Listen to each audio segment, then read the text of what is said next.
मधु कश्यप जी, आपका जब रिज़ल्ट आया पहली बार तो आपको कैसा फील हुआ? बहुत अच्छा लगा सर, बहुत खुशी हुई और अभी भी मैं बहुत खुश हूँ सर। एग्ज़ाम में सफल हुई, आपको सबसे पहले कैसे पता चला?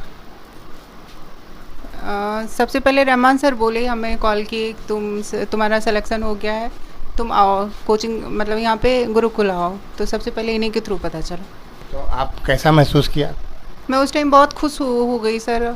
मतलब किसी को, आप सोच सकते हैं कि मैं एक ट्रांसजेंडर महिला हूँ और मेरे लिए ये कितनी बड़ी खुशी रही होगी कि मतलब मेरे को इस पोस्ट पे और ये एग्ज़ाम निकलना मेरे लिए, ये मैं सौभाग्यशाली हूँ। सर का सानिध्य में, सर का मतलब मार्गदर्शन में मैं निकाल पाई।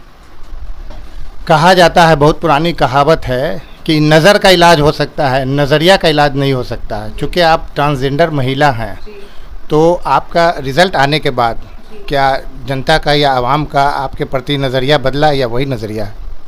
बहुत बदल गया सर, क्योंकि मैं एक ट्रांसजेंडर हूँ, इसके नाते मैं ये एक्सपीरियंस क्यों, क्योंकि मैं भी इसी सोसाइटी में, आप ही की सोसाइटी में रहती हूँ। तो मैंने आज तक मैं खुद देखी थी कि महिला और पुरुष का रिजल्ट होते हुए, उनको बदलते हुए, लोगों को बदलते हुए, समाज को बदलते हुए। मैं फर्स्ट टाइम मेरा एक्सपीरियंस है कि मैं ट्रांसजेंडर हूँ और मेरा रिजल्ट आया तो ट्रांसजेंडर के लिए लोगों को बदलते देखी हूँ। ये इसे देख के मैं बहुत मतलब शौक हूँ, क्योंकि ये फर्स्ट टाइम है मेरे साथ भी सर।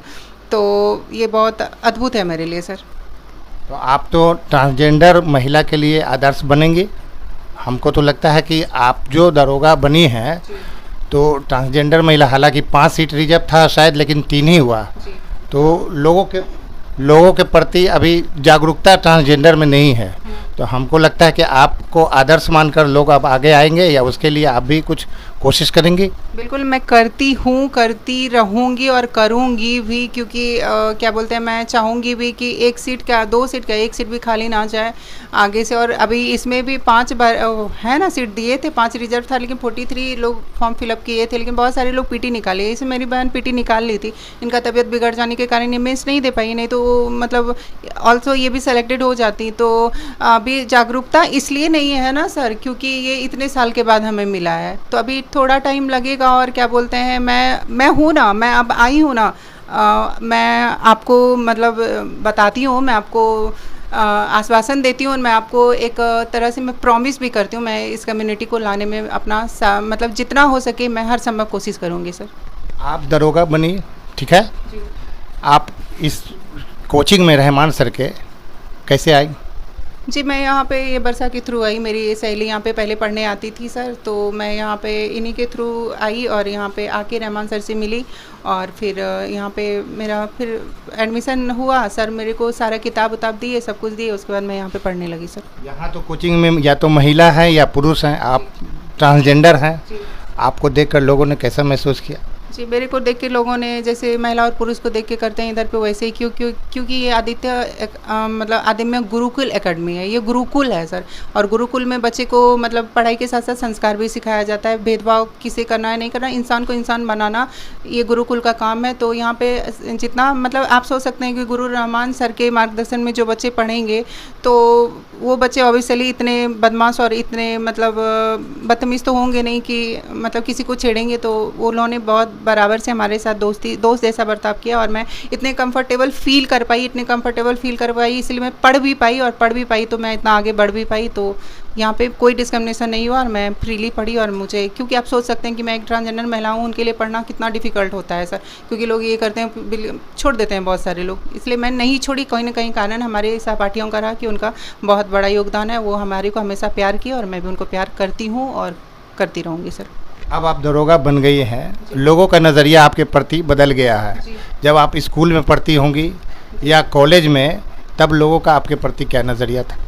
जब स्कूल और कॉलेज में पढ़ती थी, दैट टाइम मैं अपने मतलब सारी पढ़ाई मतलब एक पुरुष के तौर पे की, क्योंकि मैं एक पुरुष बॉडी में पैदा ली थी। तो दैट टाइम मैं अपने आप को बोली ही नहीं थी, क्योंकि अगर बोल देती तो लोग पढ़ने नहीं देते। अगर दबा के अपनी इच्छाओं को नहीं रखते तो क्या बोलते हैं, लोग रोज़ चिढ़ाते, रोज़ कहते तुम ऐसा तुम ऐसे। तो मैं एकदम शांत रह के, और मेरा दोस्त भी ज़्यादा नहीं था लाइफ में, क्योंकि मैं दोस्ती करती ही नहीं थी, क्योंकि लोग जानते थे कि मतलब कुछ पकड़ लेंगे, जान जाएंगे तो हमें पढ़ने नहीं देंगे। तो हमारा मतलब पढ़ाई समान तरीके से रहा, ज़्यादा कुछ हुआ नहीं मेरे साथ, क्योंकि मैंने अपने आप को बहुत सलीके से और संभाल के रखा सर।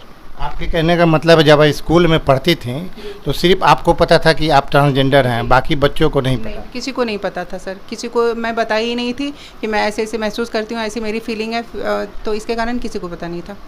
और कॉलेज में? कॉलेज में भी नहीं था सर।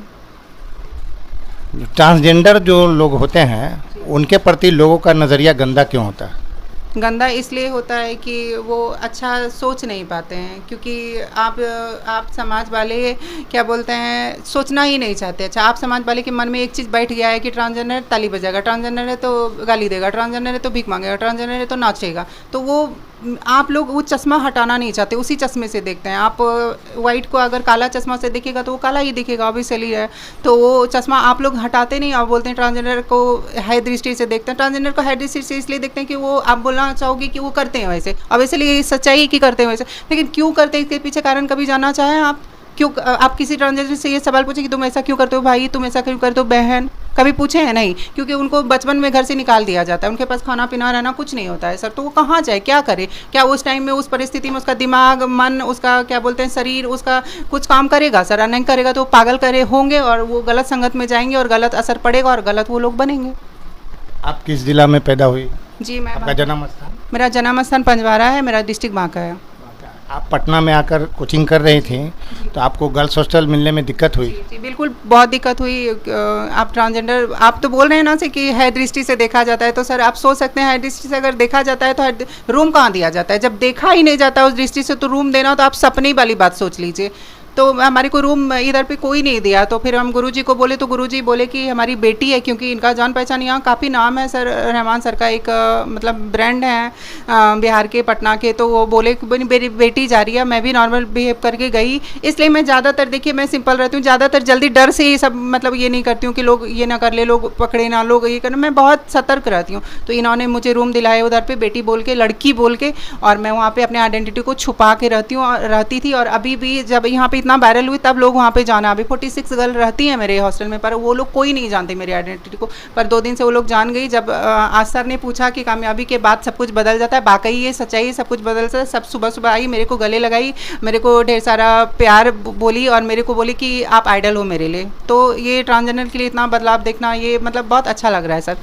ऐसा सुनने में आया है कि कोई किसी और कोचिंग में आप एडमिशन लेने गई थी तो बोला गया कि आपके चक्कर में या आपकी वजह से मैं अपने कोचिंग को बदनाम नहीं करना चाहता हूँ, आप मेरी कोचिंग में नहीं पढ़ सकती हैं, क्या सही है ये बात? जी बिल्कुल सही है, बिल्कुल जो आपने सुना है बिल्कुल सही है। अगर क्या बोलते हैं कहीं ना कहीं अगर ले लेते एडमिशन तो आप मुझे यहाँ नहीं पाते, वहीं पाते, तो इसलिए वो नहीं लिए, अच्छा किए, क्योंकि अगर वो ले लेते तो हमारे गुरु रहमान जैसे टीचर हमें नहीं मिलते। यहाँ पे जितने सारे टीचर हैं, मुना सर हैं, परवीन सर हैं, कुणाल सर हैं, इतने अच्छे अच्छे शिक्षक, हमें ये गुरुकुल नहीं मिलता। और वो नहीं लिए, पता नहीं क्यों नहीं लिए, क्योंकि ये मतलब ऐसे मानसिकता वाले लोग हैं, पता नहीं ये टीचर हैं पर ये भेदभाव करना कब छोड़ेंगे नहीं पता। और इस भेदभाव, इसीलिए मैं यहाँ तक आई हूँ और इस भेदभाव को मैं ख़त्म करने में हर संभव कोशिश करूँगी सर। अब तो आप दरोगा बन चुकी हैं, आपका एम क्या है भविष्य में? मेरा भविष्य में IAS अधिकारी बनने का एम है सर। आपका भविष्य में IAS अधिकारी बनने का है, ये आप बिहार सरकार से अभी तो फिरार चुके, बिहार सरकार से ही आपको और बहुत सारा विभाग है, क्या उससे भी आप लोग डिमांड करेंगे कि हर विभाग में ट्रांसजेंडर को रिजर्वेशन दिया जाए? जी, हर विभाग में तो आदरणीय मुख्यमंत्री जी का ढेर सारा धन्यवाद पहले इस विभाग में देने के लिए, पुलिस और दरोगा में देने के लिए। मैं और विभाग हर एक सेक्टर के लिए मैं उनसे रिक्वेस्ट करूंगी कि सर हम जैसों को हर एक जगह मौका दीजिए। बहुत दिन के बाद आपने स्टार्ट की है सर, तो प्लीज़ इसको पूरी तरह से स्टार्ट कीजिए और पूरे तरह से हमें हमारा अधिकार दीजिए सर, क्योंकि आप नहीं देंगे तो हमारे को कोई नहीं देगा, क्योंकि आप हमारे मतलब राज्य के राजा हैं सर, हम आपकी प्रजा हैं, तो आपको देना और आपको हमारे को जिलाना आपका कर्तव्य है सर, आपको देना चाहिए। और साथ साथ मैं अपने मोदी जी से भी रिक्वेस्ट करना चाहूँगी कि आप मुझे UPSC में दीजिए, ताकि मैं UPSC क्लियर करके एक IAS अधिकारी बनकर अपने समाज, अपने देश और अपने प्रदेश का नाम को रोशन करके बता सकूँ कि ट्रांसजेंडर, सब ट्रांसजेंडर एक जैसे नहीं होते हैं, जैसे महिला पुरुष एक जैसे नहीं होते हैं, ट्रांसजेंडर भी एक जैसे नहीं होते। सर आपके बारे में कहा जाता है कि आप जो गरीब गुरबा है या गांव देहात से आता है उसको आप फ्री में पढ़ाते हैं, और इस पर आपका क्या कहना? बिल्कुल बिल्कुल सही है क्योंकि गरीब, अनाथ, असहाय, दिव्यांग, ट्रांसजेंडर और शहीद के परिवार से मैं पैसा नहीं लेता हूँ, बिल्कुल भी पैसा नहीं लेता हूँ। और दूसरी सबसे बड़ी बात कि मेरा फी है 1 रुपये से लेकर 10,500, और इसमें आज तक ऊपर वाले की मेहरबानी कही है कि आज तक किसी ने 10,500 नहीं दिया, लेकिन जो जितना देता है उतना मैं रख लेता हूँ, क्योंकि आवश्यकता बहुत सीमित है। तो निश्चित रूप से ये गर्व का काम है मेरे लिए, क्योंकि अगर मैं पैसा लिए रहता तो बच्चे उतना डेडिकेटेड नहीं रहते, तो आज बच्चे हमारे लिए डेडिकेटेड रहते हैं पूरी तरह से। तो ये अच्छी बात है, और इंसान की सेवा ही सबसे बड़ा धर्म है, तो उसको पर आप चल रहा हूँ और मैं चलता रहूँगा। ट्रांसजेंडर महिला मधु कश्यप के रिजल्ट से आप कितना खुश हैं? इससे तो लग रहा है कि मुझे एक अद्भुत, मैं जीके का क्वेश्चन बन गया, मधु जीके की क्वेश्चन बन गई, तो इससे इस खुशी को तो मैं व्यक्त ही नहीं कर सकता। 3 दिन से मैं सोया नहीं हूँ, 3 दिन से मैंने खाना नहीं खाया है, इसलिए नहीं कि कोई कारण, बेचैनी में मैं हर सोचना शुरू कर दे रहे हैं। जहाँ कुछ दबा रहे हैं हम लोग दोनों आ जा रहे हैं, गूगल पे चूज हम लोग आ रहे हैं, कोई चैनल दबा रहे हैं तो उसमें हम लोग आ जा रहे हैं, तो उस आदमी को कितनी खुशी होगी आप समझ सकते हैं। बेहद रब का, अल्लाह का बहुत बहुत बड़ा शुक्र है कि हम आज इस मुकाम पर पहुँचे हैं, और ये हमको गिफ्ट मिला है ऊपर वाले की तरफ से।